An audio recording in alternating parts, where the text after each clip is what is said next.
ሰበር ዜና አሁን በደረሰን ዜና መሰረት አሜሪካና ኢራን ላልተወሰነ ጊዜ የተኩስ አቁም መስማማታቸውን እየተገለጸ ይገኛል።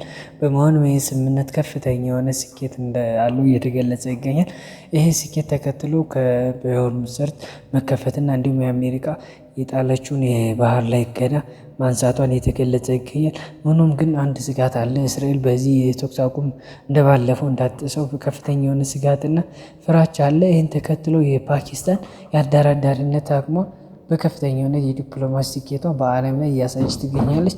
ኢራንም ይህን ድርድርና ይህን ስምምነት ተከትሎ ከፍተኛ የሆነ ደስታዋን እየገለጸች ትገኛል። በመሆኑም ግን ኢራን ማስጠንቀቂያዋን ሰጥታለች።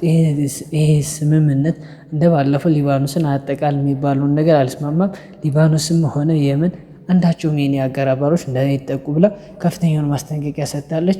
አሜሪካም ይህም ስምምነት በመስማማት በኢራን ንብረቶች ላይ በተለያዩ ዓለም አቀፍ ተቋማት ላይ ተጥሎባት ወይም ታግዶባት የነበሩትን እሱ በአፋጣኝ እንዲለቀቅና ለኢራንም ከፍተኛ የሆነ የካሳ እንደምትሰጣት አሜሪካ መስማማቷን ገልጻለች።